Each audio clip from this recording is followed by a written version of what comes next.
Good afternoon, everybody. My name's Kerry Porter. It's lovely to see some familiar faces in the room. I think we're expecting some more people to arrive, but we know time is precious, so we're going to move on. I'm just going to stop sharing my slides. That was just up there, so you all knew you're in the right place. So welcome. Let's get the formalities out of the way. Please, if you would put your speaker on mute, so that there's no sound. But if you do feel comfortable, please leave your camera on, because it's always great for the presenters to kind of see our face. Hopefully you've come along with a cup of tea or maybe your lunch, and it's just so really lovely to see so many of you today. So thanks for taking the time to join us. What we're looking to do is to share with you some tools and resources that we have available across Greater Manchester. And we hope that the session will provide you with the information and support around workforce matters and ensure that you know who to be able to reach out to in the event that you do need some help. We're really conscious actually that the practice managers across primary care are kind of unsung heroes in supporting clinical and non-clinical staff, and of course our patient population. And goodness, what a 12 months it's been, hasn't it? Complicating what's already a complex and demanding role. So thank you for your dedication and for your continued hard work. You absolutely have been amazing. We appreciate we don't have a Greater Manchester network of practice managers, but hopefully this space will kind of give you a safe and trusted environment to participate and contribute. And with your help, we'll be able to start to shape and develop some programs and training that will support you going forward. Over the coming months, we'll give you practical tools and support you with workforce matters, and hopefully also shine a light on you and give you the time to reset. So as a way of introduction, I'm going to start sharing my slides again, and I'm going to ask our workforce team to introduce themselves. Unfortunately, Dr. Alison Lee isn't available here, but many of you might be aware of her. She's our clinical director for primary care.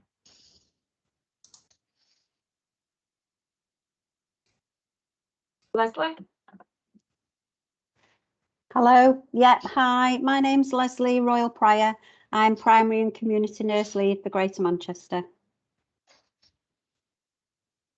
Hi everyone, my name's Natasha Odita and I'm a primary care workforce programme manager.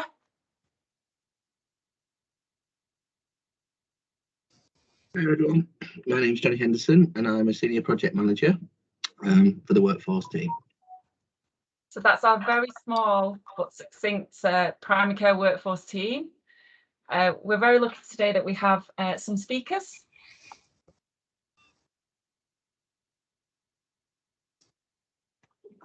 That's me. I'd forgotten I'd sent you that photograph. So I'm Kath Hemmings and I'm from the Greater Manchester Resilience Hub. So thanks for the invitation. It's very nice to meet you all. Oh yeah, I'm Ian Thornber. I'm the workforce planning lead, working with Health Education England, supporting Greater Manchester. Hi, I'm Dawn O'Brien. I'm the manager for Haywood, Middleton and Rochdale Primary Care Academy. Fantastic, thank you everybody. Okay, so we're going to hand over to the Resilience Hub and hopefully they're going to give us some space in order to reset today. So I'm going to stop sharing my slides and hand over to Alice and the team. Lovely. Hi, thank you very much for the invitation. So it's really lovely to be invited to. I think this is the first of your meetings. I'm not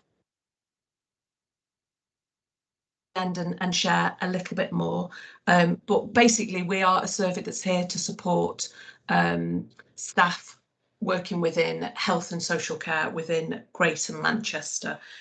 So just a quick slide on the current situation. Obviously we're still in this situation, we're still in a pandemic, life is still very uncertain.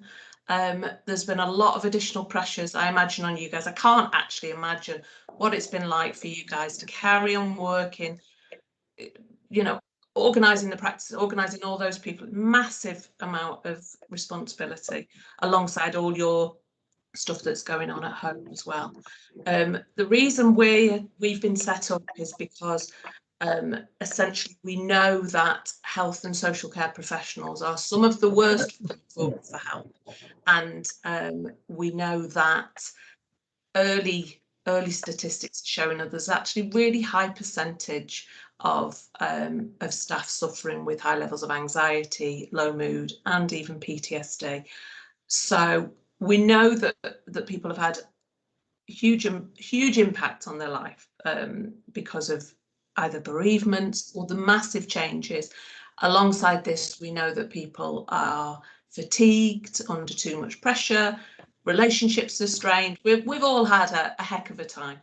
You all know that, okay? So this is why this is what the hub's about, and we're here to provide additional support alongside what you guys have already got. So what we'd like to do really is think about how you guys have been. Alice has popped in the chat function, the Mentimeter code. So I'm hoping you guys have all got that up. And we basically want to put it straight to you to find out what are the words that best describe how you're feeling after the last, well, 16, 18 months, this last, phenomenally different period of life. So I'm going to just pause for a minute and let you guys just stop and think. This is all anonymous, so okay. So as they pop up, we'll share them. So thank you. Oh, bless. So the first two that have come up are exhausted, and that's a huge. Oh my goodness, the first three. Bless you. So an absolutely worn out team. Yeah. My goodness. Okay. Yeah. So feeling low, feeling depleted. Feeling overwhelmed, too much to do, many responsibilities, drained, overworked, on edge. Yeah.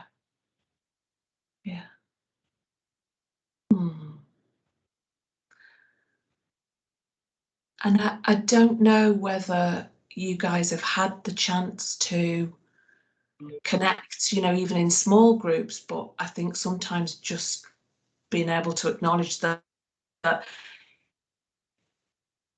person that's feeling exhausted or overwhelmed, fed up, or that you've not stopped for 9 months,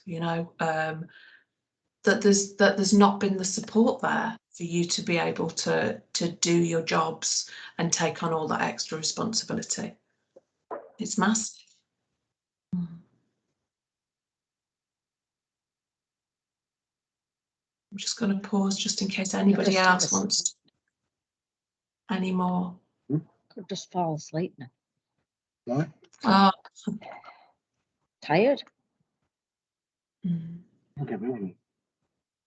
Everyone's exhausted. No one's getting asleep. I can't who's talking now. Who has air conditioning now to be? Someone's I wasn't sure if they were reflecting on the slides or they were in the moment feeling tired. So sorry, I couldn't see who was saying that. Wow, worn out, bored, massively underappreciated. Oh my goodness, bewildered, lost public support. It's huge, isn't it? What you guys are feeling. Yeah. And because we're only here for a relatively short time today, and at the end of today's session, I'm going to talk to you about what offers of support we can make. I guess all we can do in this moment is kind of notice just how hard it's been for you and to validate some of that, to acknowledge just how frustrated people are feeling.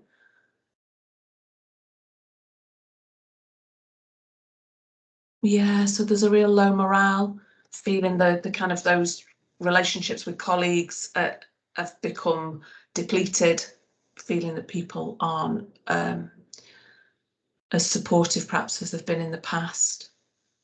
Right, worried about taking your time off, taking your leave. Okay. and getting being that kind of front facing, taking all those frustrated patients, all those people that want that appointment, want that support yesterday.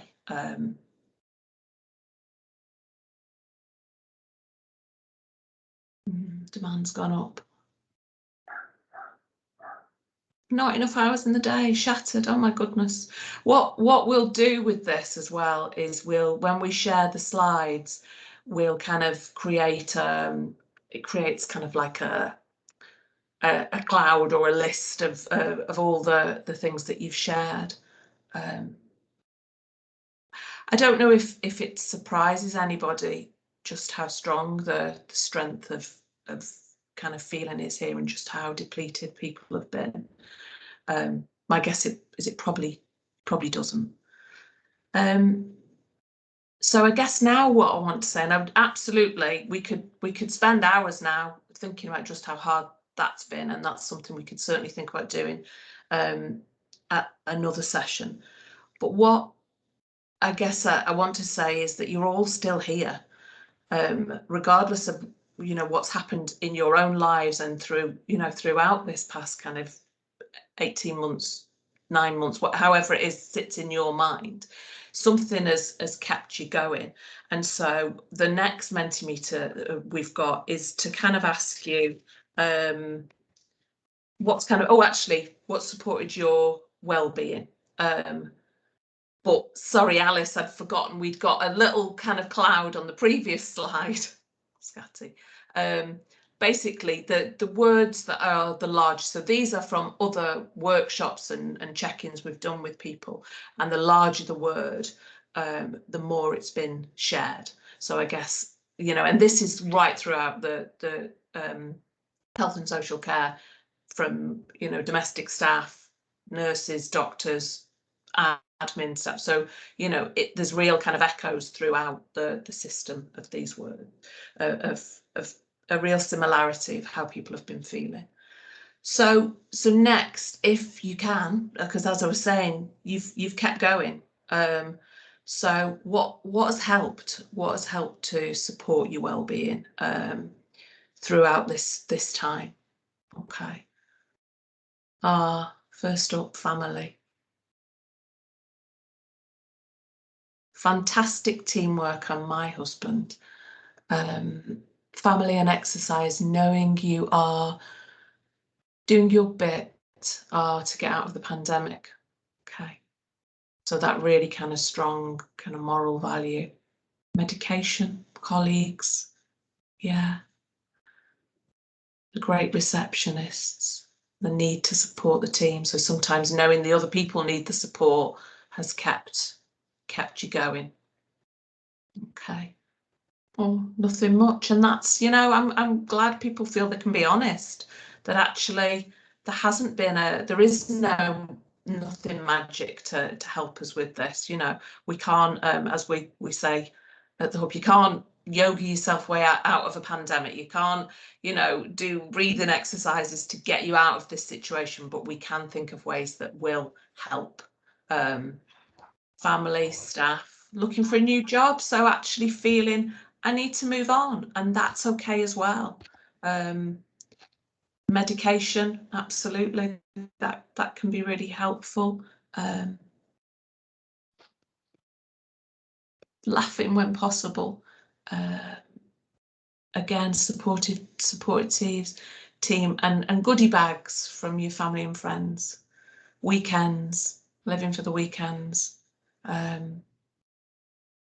Family, and giving up one of your jobs, so giving yourself a break and getting rid of some of the deliveries. And somebody put McDelivery, so is that takeaways there? Absolutely. Chocolate, cake, whatever it is that works for you. Getting out in the fresh air, lovely. Exercise, walking. Giving yourself little treats, glass of wine. Yeah, okay. So you've all clearly got masses of resilience and coping skills, because you are still here. So I suppose what we want to do today, if it feels okay, have we got enough, I think, from there? Jen, only checking emails once a day, and that's great. And we, like I said, we will send these out so that there might be something on there that you don't do. Maybe you check your emails constantly, and maybe helping yourself to set some boundaries would be really, really useful. Okay.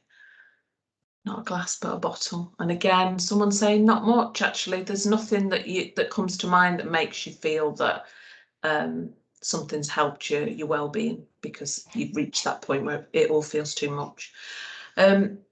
Because we've only got a little bit of time today, what we're going to do now is I'm going to just do a really short mindfulness exercise with you. Now, I know people have mixed feelings about mindfulness, so I'm just going to put it out there and let it sort of be with you. We're going to join you at the end of the session and tell you kind of how you can get in touch with us for support if you feel that you need it. Okay, so this, you know, we've made it really clear, haven't we, that it's been really easy to neglect yourselves in this time, juggling so many different things, trying to manage home life, work life, all those extra responsibilities, rushing from one thing to another. So what we wanted to do today, it's only a 2 or 3 minute practice that we thought would hopefully be helpful as you kind of go into the rest of your session. And then we're going to duck out and join you back at the end. Okay. So I want to say, first of all, normally we wouldn't do this kind of practice without knowing a little bit more about our audience. So I want to make it really clear, you can stop at any time. You don't have to join in if it isn't your thing. If you don't want to be kind of internally focused, because actually that's not where you're at today, feel free to keep your eyes open, hold a little object in your hands so you've got that distraction.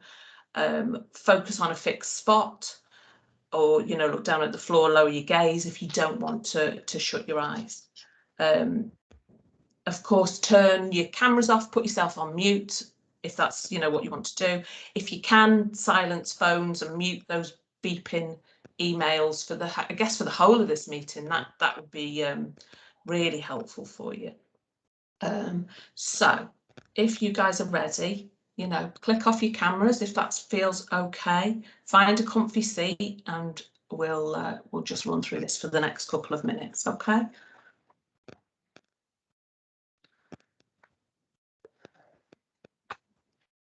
Okay. You good to go? Yeah. Okay. So, as you said, let's begin by taking a couple of deep breaths. Fill your lungs, then let all the air out. And if you're comfortable as you're doing this, then close your eyes. And again, fill up your lungs and slowly let it out again. Notice any tension that you might be holding in your shoulders, your neck, your jaw. And with your next breath, see if you can let that tension go. Now, let your breath return to its natural rhythm. No need to do anything more than this. Just let your breath be there and notice the rise and fall of your body as your breath goes in and out. Feel the natural rhythm that your breath creates, remembering that our breath is always there for us to come back to, creating a rhythm and a connection to ourselves. An anchor for us in the here and now, something we can come back to time and time again. Wherever we are, whatever we're doing, we can use this as a way of refocusing ourselves to the here and now, when nothing else matters in this moment. Okay. And of course, you'll notice there's plenty of distractions from this anchor. That's to be expected. Just acknowledge these distractions, knowing they're a normal part of our busy lives and our busy brains. And when you can come back to your breathing and the rhythm that you feel as your breath moves in and out, come back to it and resettle yourself in this moment. Okay. And now, as you get ready for the next 60 minutes together with your colleagues, Just notice what it feels like to have been brought here together as a collective, connecting in some wider way as a community of practice managers and I think business managers, isn't it? Just let that sit for a moment. Bring into mind the compassion and commitment of your colleagues who sit with you today, their strength and their courage, their resilience, their skills and experience. And maybe now, as you sit together over the next 60 minutes or so, you can take a moment to slow down, to reconnect with your own skills and strengths, and to share a moment of connection with your colleagues in these very strange times. And as we begin to end the practice, come back to the anchor of your breath, the rhythm of your breath, slowly taking some longer, deeper breaths again, and letting your attention expand out to the rest of your body, to the sounds in the room, maybe starting to move your fingers and your toes. And on the next breath, if your eyes were closed, open them. Have a little stretch or a yawn and bring yourself back into this moment, ready to move into the rest of your session. Okay. So if it feels okay, I'm going to just check in with Kerry. Alice and I will bob out now and we will join you kind of 5 minutes before the end. Is that okay? That's great. Thank you, Catherine.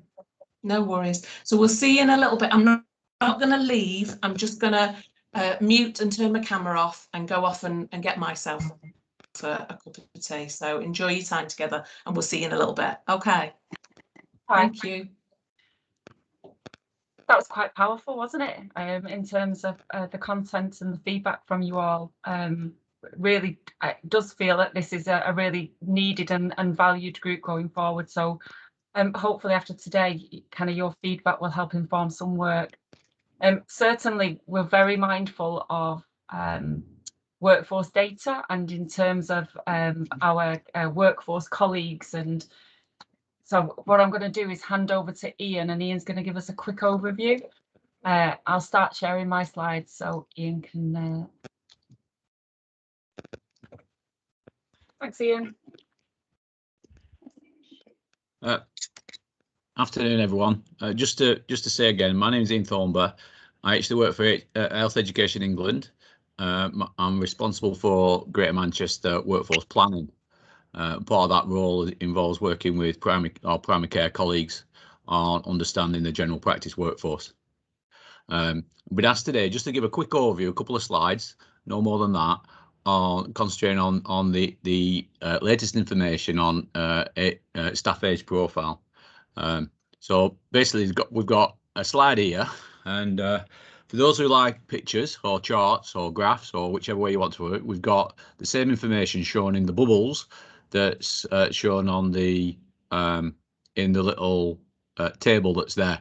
So what I've been asked to look at today is just to give you a flag to you the staff who are age 55 plus across Greater Manchester, which has been provided by the your good selves on the National Workforce Reporting System's latest information.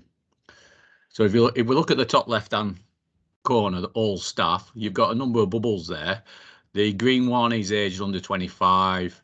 The darker blue one is 25 to 34. The orange one is 35 to 44. The red one is 45 to 54, and the cyan one is those age 55 plus. So across all staff, there's approximately 7,000 staff that are headcount staff that are within the NWRS reported across Greater Manchester, of which 28.1% or 2,571 are age 55 plus. If you're looking then at the various different overall staff groups, you've got quite a considerable 34.3% of those nurses are age 55 plus, or 350. So, you know, potentially we're going to be losing 350 nurses across Greater Manchester in the not too distant future. From a GP's perspective, we've got 19.2%, 383 aged over 55 plus. The direct patient care, which is which we're seeing quite a big expansion of, there's 27.1%, 184.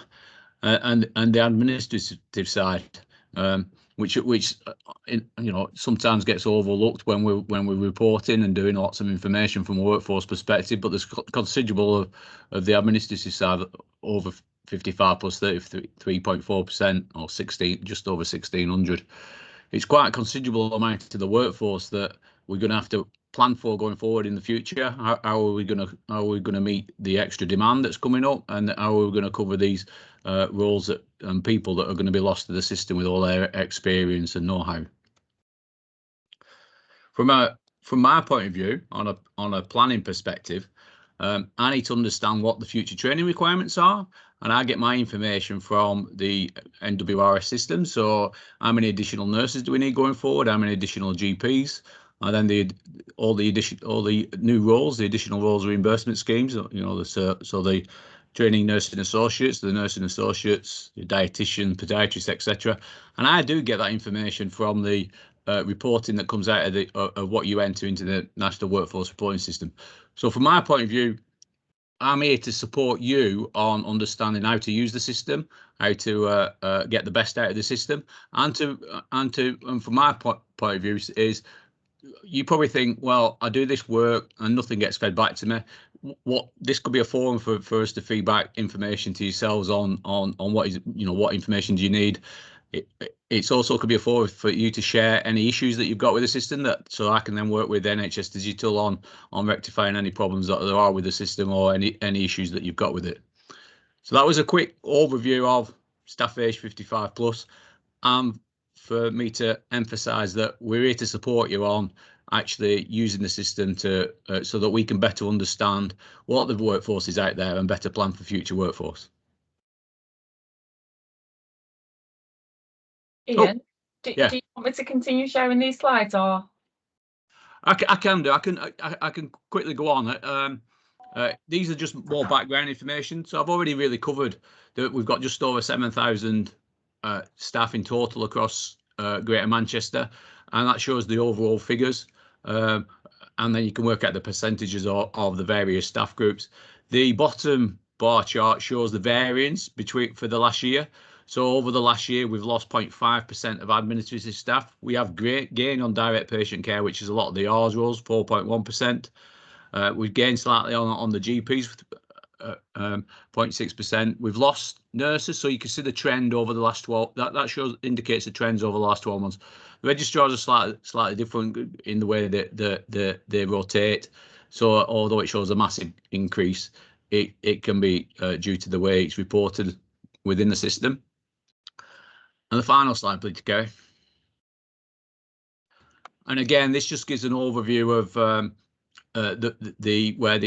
all the various bits of information that we've got. So we can break the data down by the different types of job role on the right hand side, and again by we've got information on age and gender.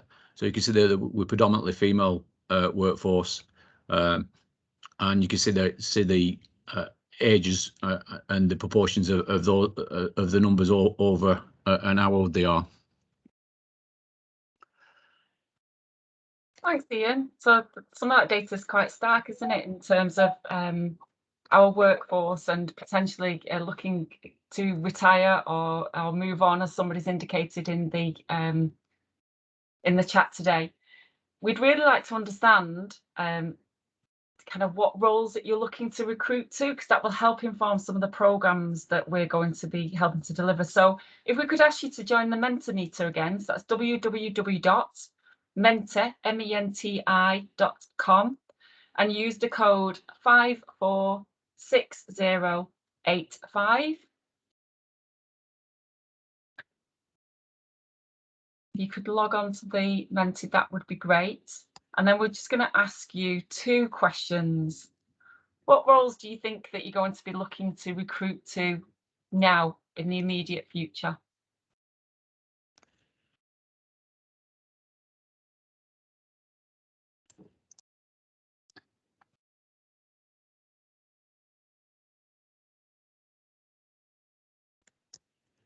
Okay, so we've got a real mix, haven't we, in terms, I'll have to put you on the big screen, I can't see. So we know immediately we're looking to recruit admin, nurses, GPs. Okay. If you don't have a chance to click into the Mentimeter, please put it into the chat.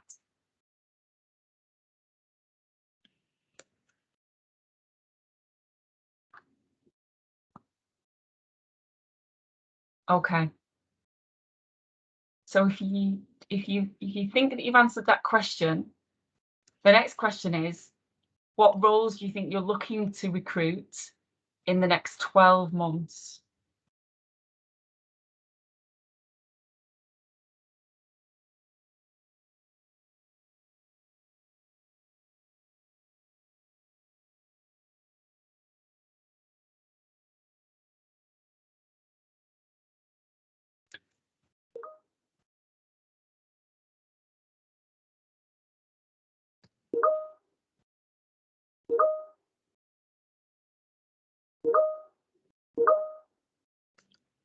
Okay, so very similar again, isn't it? So we've got some admin staff that are needed.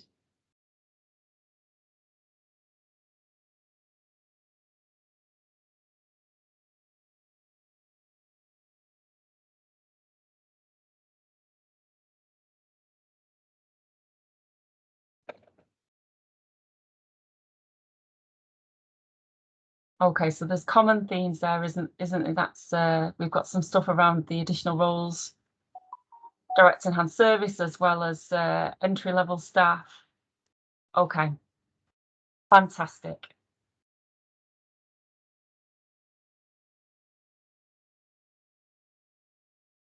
Hopefully we've got some tools to help support that. So I'm going to carry on sharing my slides. We developed something called the GM Primary Care's website. So I'm just going to give you a little overview of what that looks like.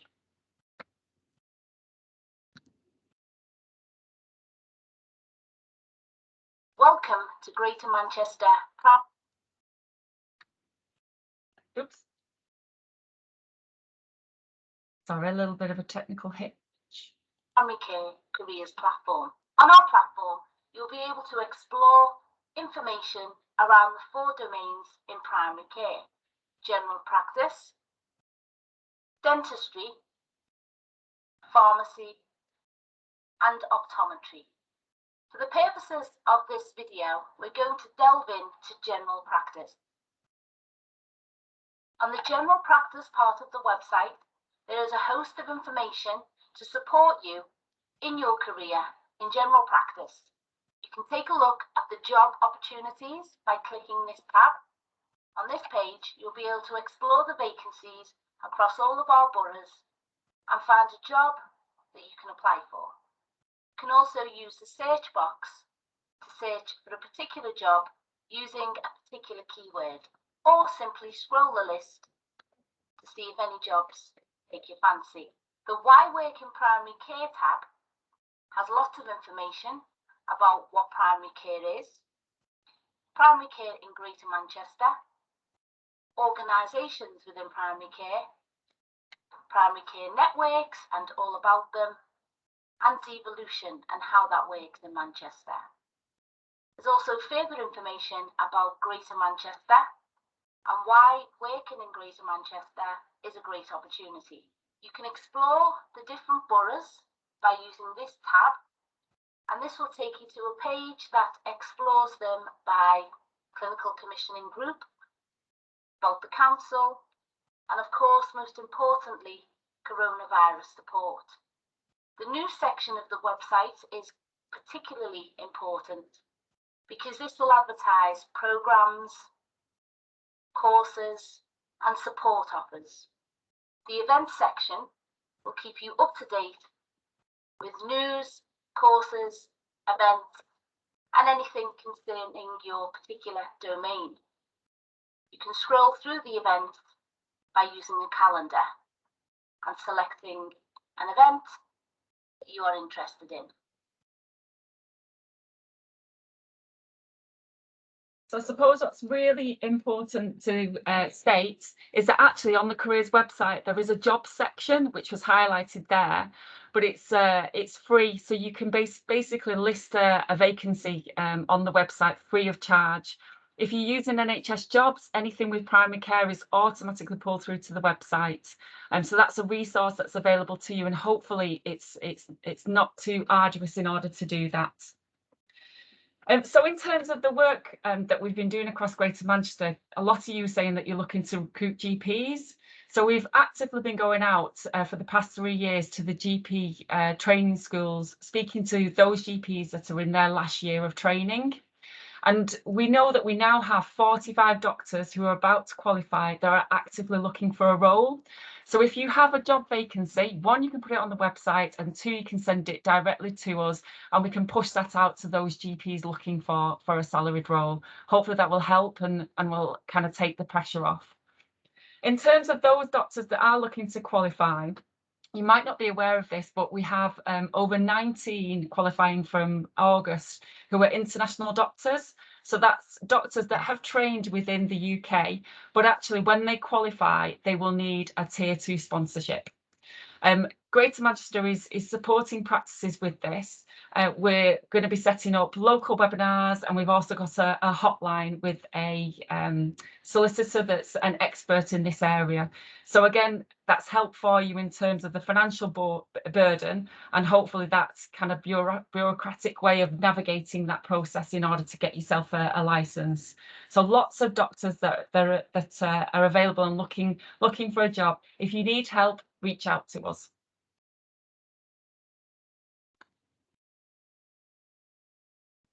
Natasha? Hi everyone. So we've touched on sort of what roles you're looking to recruit under the R's scheme, and some of you have mentioned, you know, admin roles, etc., as well as some of the roles that fall under the R's scheme. But I just wanted to introduce to you a free tool again that is attached to the GM Careers platform. And as you can tell by my voice, I was the voice behind the video. I'm probably the only Scouse person that works in GM currently, so you will clearly be able to identify me. But this tool is called R's Connect. And what this tool does is it's very easy, very effective, and very low maintenance. So we ask employers to sign up to a profile. Now, because we already know where you are across Greater Manchester, we've already created and populated those profiles for you. So once you sign up, your profile will already be ready, and all you've got to do really is indicate what roles you're looking for. And also, if you've got any live vacancies, you can upload the live vacancy, or you can just upload a job description, and you can effectively then connect with R's roles that you're looking for. The portal is automated as well, so you don't have to do a lot of searching. So as soon as you go on and create your profile and indicate you're looking for a podiatrist or you're looking for a physician associate, the portal will work its magic, and all those roles that you select will be emailed to your inbox. So all you've got to do then is open up your message and go, oh, you know, let's bring these in for an interview or just have a discussion. It's also a good way of connecting with other employers as well. So for example, if you're considering employing a dietitian, but you haven't got a job description and you don't really know what skills they bring to your PCN, you can do a little search on the system and find other employers that have successfully recruited a dietitian, and you can use their job description, etc. Also, you don't have to employ anybody. You can just connect with the R's roles and have a discussion with them to see whether you know, the skills that they have would be beneficial for your patient population. So the system is launching at the end of July. And what we've done is we've just created an expression of interest form, so that as soon as the system does go live, you will be automatically emailed your profile just to complete, as I said before. So it is a free tool. It's an excellent way to find those roles that you're looking for with minimal effort. And as I say, it's a fully automated service. So all you need to do is create your profile. If you do have any questions, you are more than welcome to make contact with me. But that is my offer, and that is Ours Connect. Thank you, Natasha. And so the other offer that's available too, you might already be aware of this, you might not. So Greater Manchester set up a GM Workforce Bank. Hopefully it's really simple to use. If you're looking for locum staff to help support you short and medium term, then the bank is available. The bank has GPs on there, nurses. There's also an admin and reception bank, as well as a vaccination bank. It's really easy to use. It's supported by the platform called Lantern. There's absolutely the cost for the contract is met by Greater Manchester. So if you do choose to reach into Lantern to access a locum GP, for example, the only cost to a practice is 1% of the sessional fee. So there's none of this hidden costs around finder's fee that you might automatically assume when using a locum bank if you're working with somebody that you then go on to offer a salaried role. The one thing that I would say, so noting that you're all looking for some admin support, one thing that I would say is that there is an admin bank on there that was set up as a response to the second wave back in October time. It's populated predominantly at this moment in time by students, nurses and students AHPs. They've had some core training functions around EMIS, vision, document, confidentiality, answering the phones, signposting, safeguarding and dealing with difficult patients. So they're not experienced, but they certainly are there in order to help you out in times of need.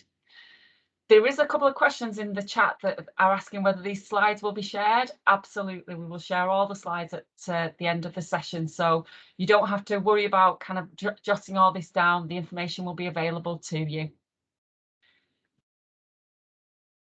So I'm going to stop sharing my slides again because we've got another little Mentimeter to kind of ask you a couple of questions.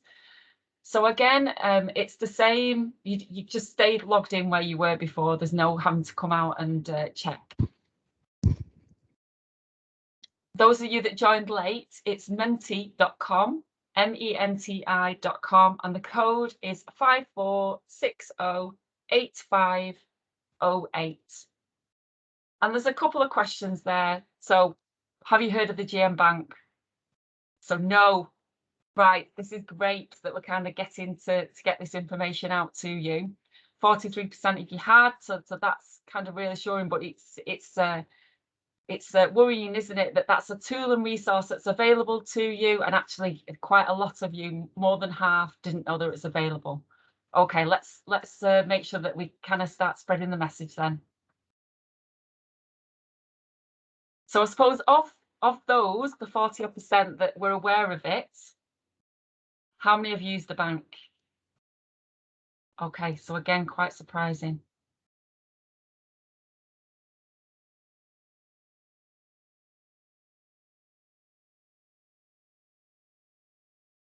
Brilliant. Okay, so only 12% of the 40-odd% that knew about Lantern have used the Workforce Bank. Okie dokie.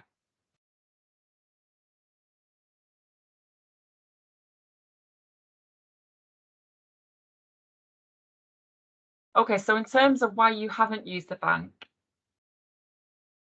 you could have a go answering those questions. And actually somebody in the chat's put that you've used an agency rather than Lantern to take the stress and the pressure off you.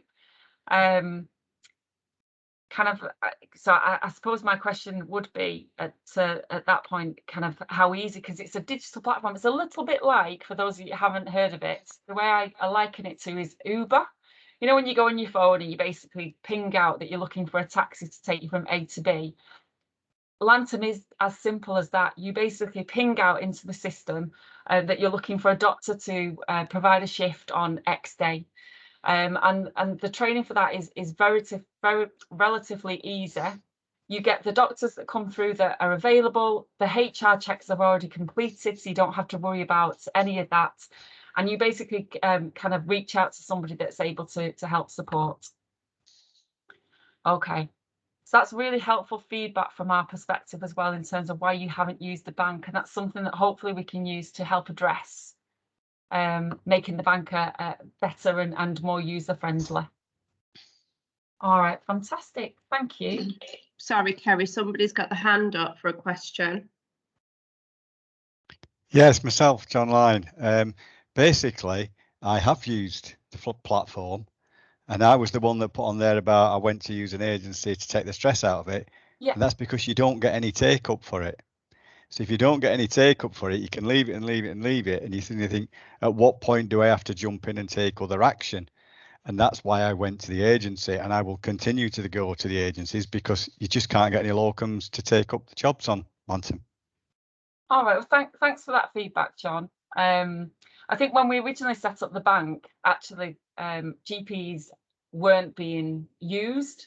So perhaps we need to do some more work with our GPs that are on the bank. So we've got over 500 actually, to remind them that they need to check the workspace to kind of see that shifts are being posted. So it's that, I suppose, chicken and egg, isn't it? So thanks for that, John. Thanks for that feedback. We'll certainly look to address that. Okay, so I'm going to share my slides and I'm going to hand over to Dawn. Oops.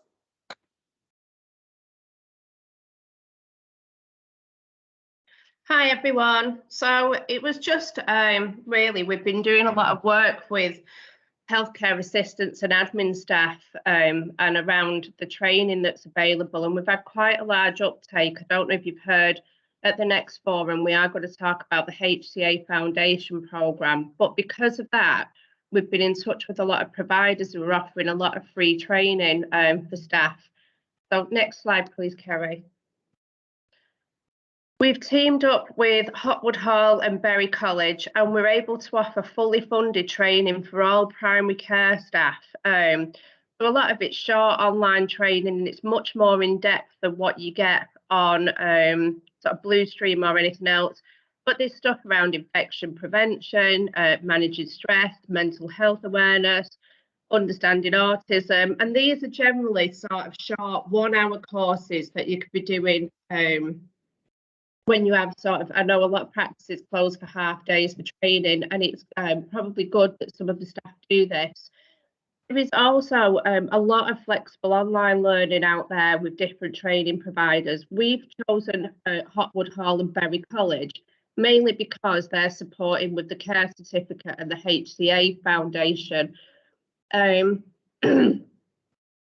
So these are level 2 certificates, and they include things such as preparing to work in adult social care, understanding autism, understanding behaviour that challenges, prevention and control of infection, principles of dementia. There's an awful lot on there. And John, I see you put, how is this different to e-learning for health? The feedback we've had about e-learning for health is that it's quite difficult to navigate round. Some people really struggle with it. The other thing is that Hotwood Hall and Berry College offer drop-in sessions for people, and they'll do them as peer teaching sessions. So rather than people going on a one-off, they're able to offer sort of a virtual teaching session for those that want to do these courses. We've also got level 3s available. Sorry, Kerry, next one. Oh, sorry, the care certificate. Do the care certificate first. We're working with Hotwood College, so we're offering the care certificate. And again, I know that's available on e-learning for health and on Bluestream, but this has a dedicated college tutor who will offer one-to-one catch-ups and go through portfolios. So we're just about to start the first lot, and we've got 15 enrolled, and we're doing it in cohorts of 15 just so that it's easier to manage and we can see if there's any problems. So they're going to do an induction, how to use the system, then there'll be a workshop and a drop-in, then another workshop with progression discussion, and then action planning. How are they going to put what they've learned in the care certificate into place within the practice? It is good practice really to have all your admin staff and the healthcare assistants, and possibly some of your social prescribers, link workers, counsellors who do the care certificate. Next, please, Kerry. So I don't know if anybody's aware, but there's level 3 funded courses. Now, in order to do one of the degree apprenticeships, whether it's the nurse associate or the registered nurse degree, you do need to have certain qualifications. So that we do offer functional skills as well, which are in maths and English to support with those. But the level 3 qualifications are great. If somebody's looking to go on more, it's more for those that are looking to do practice management that we feel that the level 3 funded course is better. And they've got things such as finance. Sorry, Kerry, next slide, and that shows what's available or what we've picked out that we think would be suitable for those looking to do practice managers. So there's accounting, business management, team management, management and leadership, IT skills, counselling, substance misuse, coaching and mentoring. There is a whole host of free level 3 offers now. So before, you would have had to pay around about £4,500 to £5,000 for the level 3 offers, but those are all now free of charge, and we can support with accessing those. And again, offer the peer support and the teaching sessions. Sorry, Kerry, next. So I wanted to move on to Kickstart. So if you've, has anybody heard of the Kickstart program and what that entails? I think there's been a few offers out there, but basically the Kickstart program has been provided by the government to create new 6 months. Okay, so some people have applied. Some people are already doing this. Some people are unsure how good it is. So we're sort of looking to put an offer out there around the Kickstart program, and it's to create new 6-month jobs for 16 to 24-year-olds who are on universal credit, who are at risk of long-term unemployment. There are thousands of employers that have already applied for this, and the funding from the government covers 100% of their wage, which is the national minimum wage, associated national employee contributions and the pension contributions. Okay, so there's a lot of people already applied. Can I just ask, have you applied individually or gone through a gateway?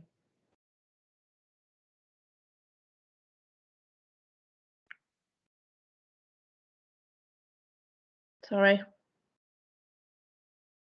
Okay, so gone through gateway. Oh, Tameside and Glossop CCG. Brilliant. Okay, next slide, please, Kerry. So our plan around Kickstart is that practices would be able to collaborate with us and become placement providers, and you gain access to newly skilled young employees at no additional cost. Our thoughts around this is that we're planning a cohort of 67, one for October, and we develop admin and reception staff, and that would include training such as EMIS, Stockman, Vision, the safeguarding stuff, chaperone training, a whole host of training that you would normally put them on that we would offer on some of the days that they have to do training, and another cohort of 67 for December. So the current healthcare foundation offer that we have is more for those that are working in practice already and are looking to be upskilled. We're going to tailor that foundation offer to make sure it fits for people new to come in and to be trained up. So it would include things such as phlebotomy, diabetes, dementia, all those things. Oh, clinical system, yes, we would offer that as well. We're just looking into that, Ruth. So we'd look at offering a really bespoke package of training that for primary care to enable those to come in and work in your practice. Next one, please, Kerry. Oh, we missed one there, Kerry.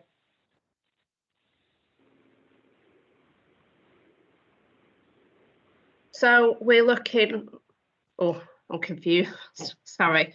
So we're developing, yeah. So that's what I'm saying. We're looking to access further Blue Stream training for people. We develop a tailored primary care training programme to give the essential knowledge and skills to work in the primary care settings. with modules such as care navigation, dealing with difficult patients. We'd put them onto the care certificate, signposting and telephone skills. We'd also give access to further Blue Stream training. And if we did the cohort of HCAs, they would be able to, get, as I said, access the HCA Foundation course. Next one, please, Kerry. So the idea is that we would offer support to all those on the Kickstart programme. We do know after discussions that some of the reasons Kickstart has failed in some areas is that people do the Kickstart, you go for a provider, they put them in your practice and then it's down to you. We're looking that we would offer a mentor and manager who would work with yourself and the trainee to make sure that they would be able to stay in place and that they're what you need. We know that many of you are struggling to recruit. I know that I personally, for Haywood, Middleton and Rochdale, have been inundated with requests to help with recruitment the last few weeks. But you don't have time to advertise those vacancies. So we'd use the GM Careers website, social media. We'd work with the Department of Work and Pensions to fill those vacancies in practice. So the aim of the Kickstart programme, at the end of the 6 months, you don't have to guarantee a position to somebody on the Kickstart programme. We would hope, though, that once they've been trained and with the support of yourselves, our manager and the peer group that we would set up for them, that you wouldn't be able to live without them and offer them a permanent role. I've got a little video. I don't know if we've got time, Kerry, for that, but we ran a programme a few years ago, and we had a young girl called Mavis. This is when we offered traineeships, and she came to us. And if you have time later on when you get the slides, if you just watch Mavis, how Mavis started in a practice in Middleton and where she's finished up to go on to do the nurse associate apprenticeship, it's phenomenal what she's achieved in the last few years. And her reaction to everything is amazing. She's helped in the vaccination hubs. She's a brilliant receptionist. She's now running her own phlebotomy clinics, and she's just so grateful to have been given that opportunity. So we just wanted to ask a few questions around the workforce needs and your priorities when it comes to the staff here and the training. So we've got some more Mentimeters. You can see I'm quite thrilled with this Mentimeter. I had a really good play with it this week. I drove Kerry mad. So I'll just start to share the screen again.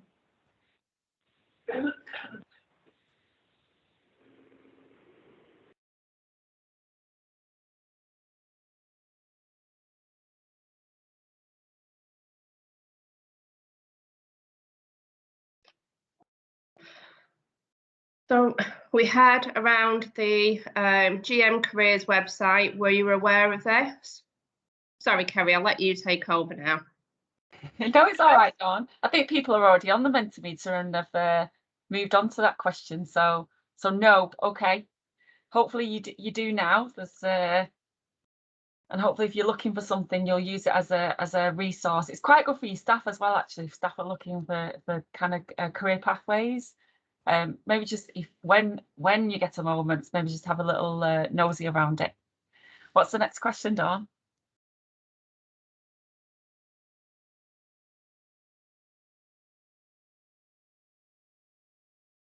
Okay, so there was a very small number of people that did know about it, didn't there? There was only 17% of you that are here today. And in terms of kind of what you used it for.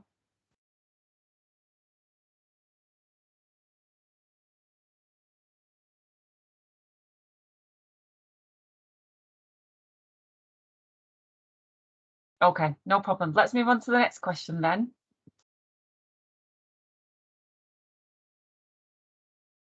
I suppose the other thing is about the careers website, if there's something on there that you think, oh, kind of we could do with a little bit more of that, then kind of let us know. We're absolutely open to feedback.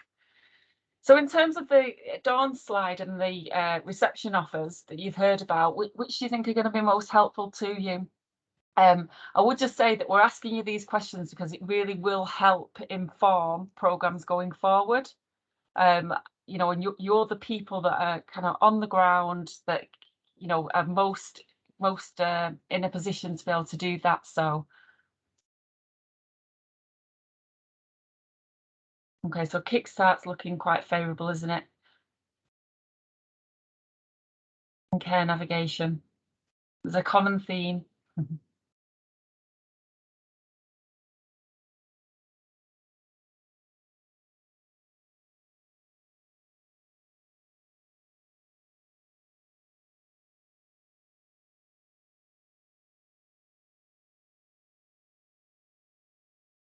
Okay, brilliant. That's really helpful to know.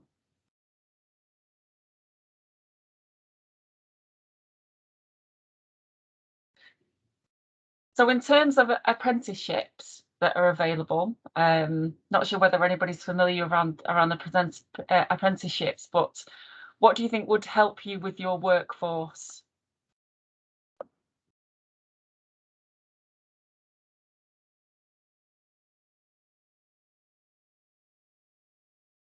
Admin is coming through very strong today, isn't it? In all of the discussions.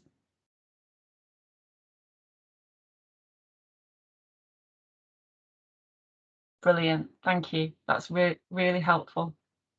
And I suppose from our perspective, what we want to be doing is attracting people into primary care, and we want to make sure that we retain them, and that you don't have that kind of staff moving on very quickly, especially when you've invested time into them. So in terms of the 2 days out of practice, off the job training, if you like, do you think you'd be able to support the 2 days out of practice? So that's for the trainee nurse associate and the registered nurse degree. Okay. So very strong, that most people feel that they'd be able to support that.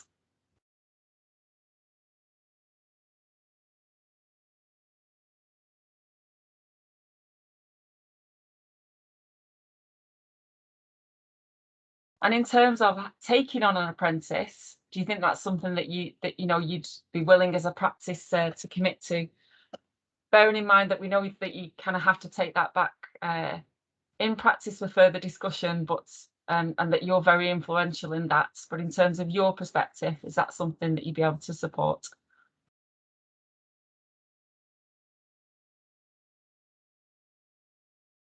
Okay, so I think that's going to start to be a common theme, that actually that's the responsibility then falls back on you, I think is what I'm reading, and maybe that you might not have the time to support an apprentice. So when we say backfill, is that backfill so that you can then reach into a bank of sorts in order or pay somebody, one of your part-time staff, additional hours in order to support the apprentice to kind of work off site? Great, thank you.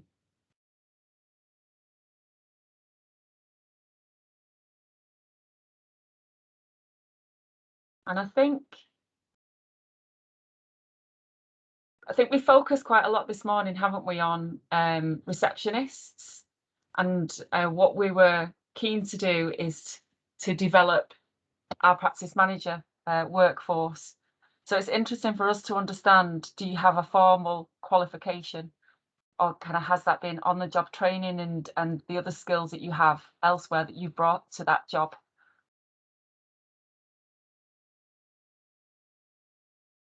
Okay, that's really interesting. I think it's really good to get that, Kerry, and it based on the information that Ian shared before, is that we do need to support that pathway for practice managers, and that with those level 3 offers and everything else we've got available, we can be upskilling our current staff as our future practice managers. Yeah, no, it's a good start. Okay. Is that all of our questions, Dawn, on the Mentimeter? No, I think there's 2 more, because we just wanted to get quite a bit of information today. One, I'll just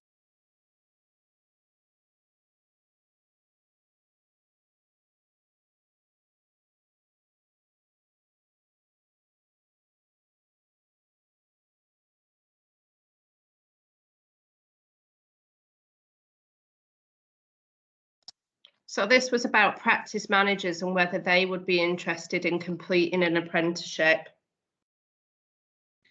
Because actually there's some chat in the chat box. Somebody who's new to practice management is actually wondering whether there is value in having a formal qualification. There's a bit of chat around one practice manager currently doing online masters.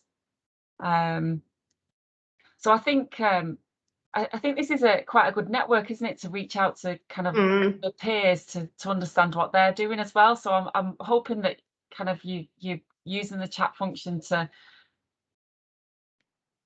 reach out to your peers. So this is a you know a safe space. So hopefully you feel that you can do that and be honest and open.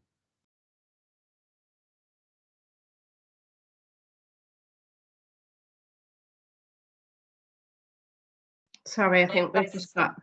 That's a really valid point that you raised, Jane, isn't it? And you know, at the start of this meeting, we were talking about kind of the pressures that practice managers are under, and feeling that actually doing a formal qualification, that's another time pressure for you. I wonder what we do to help address that and help kind of present programs that you can comfortably feel that you can attend.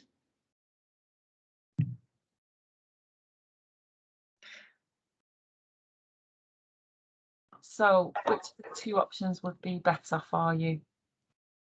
So this was around looking at the data that Ian shared before, and the fact that we know that we've got an awful lot of people who are due to retire. So is around what would be better to support practice managers at the moment, and what would they like in their practice?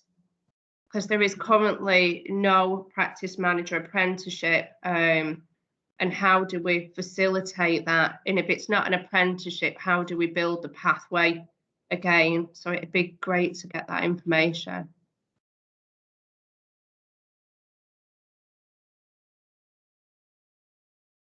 Fantastic. Thank you, everybody. So we are slightly over time. I really hope you can just stay with us to the end of the session. I am the Resilience Hub are with us. Sorry, Dawn. Sorry, there is one last question, and that's me. That's us done with ours. So it is around Kickstart, and what if we were able to offer those pathways, which ones would you prefer? And bear in mind that that is 6 months of you having somebody where we're doing the training with them over the entire 6 months, so that you've got somebody who hopefully, as I say, you couldn't manage without at the end of it. So the training, even though there will be training obviously done in practices, the bulk of the training would be taken up by us to offer that support for them and for yourselves.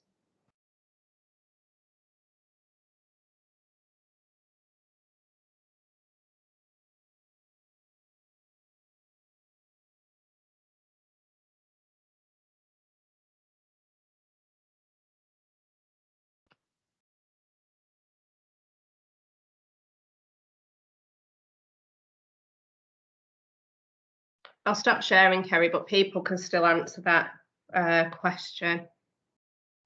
All right, fantastic. So I do hope that you are able to just stay with us just for a little bit longer. We are slightly overrun, but hopefully you found it really valuable. I am going to hand over to the Resilience Hub again. Just going to do a little bit of stock take in the chat while Alice and Catherine are sharing their slides. Okay, so hi again. I had this running in the background when about my tasks, and I'm like, wow, how much have you tried to, you know, cram into this? So we're going to keep this really short, because I think you've had loads of information today.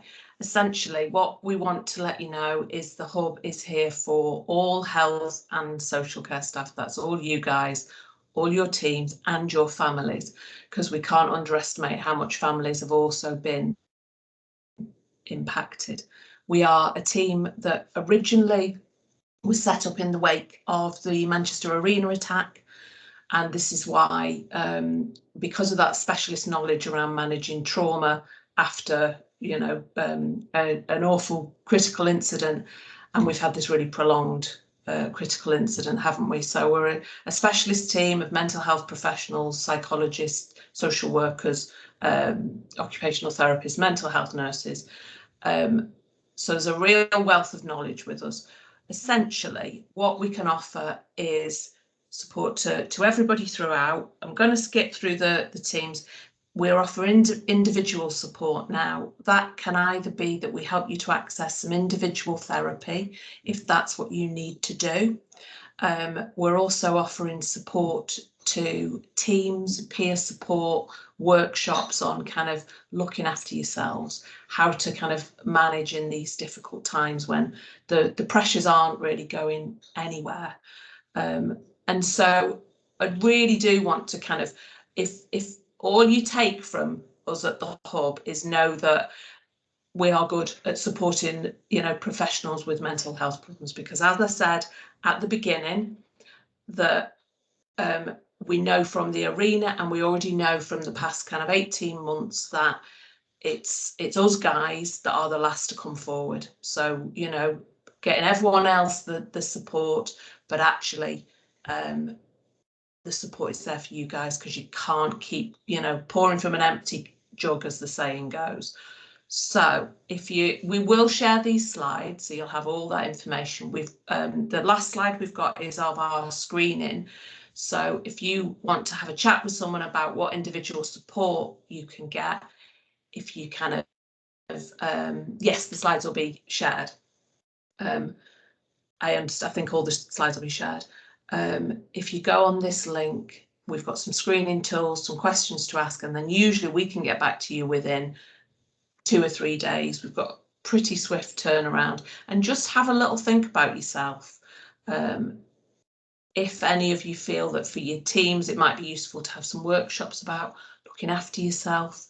We're also doing some workshops on the idea of kind of moral injury, that notion of you come into this work because you've got a particular set of beliefs and you want to make a difference, and a lot of that has had to be kind of adapted because of the current circumstances.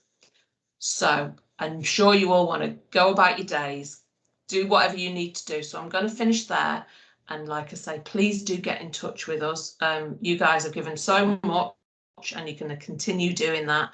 If you feel you need support, or you've got anyone in your team or in your family that needs support, then just give us a shout. Okay, so that's us. I think we're maybe joining at some of the other sessions, but I'll check in with Kerry about that after this meeting. Is that okay, Kerry? I felt no, that's brilliant. That's no problem at all. Sorry, we did. We know that actually there's tons to kind of share with you, so that's why we were hoping to do these sessions on a monthly basis. There is just kind of what you found supportive out of today's forum, and whether you think this is of value going forward. There is, I know we're going into holiday season, it's not great timing, is it? But we've put another session on in August and another session in September, and we've on the last slide that I will send out to you, and also in the save the date, there was details around what the agenda will be for those particular sessions. If you feel really strongly that there's something that you absolutely need some help and support with that will benefit your peers, then please just kind of reach out to us and let us know, because we can always jiggle things around. Or if you think that it's not long enough, or it's too long, or kind of the breathing exercise was something that you personally really benefited from, we can introduce more of that sort of stuff into this content. But thank you for joining us today. I think some of the messages that you've given us has been really, really powerful. We are absolutely listening to you, and it's something that we want to address. So hopefully you have a direct contact to us now. We will share the slides, and really thank you for your candour and honesty today. And good luck with the rest of your day. So thanks for joining us, everybody, and we hope to see you again at a later date.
How do I stop recording?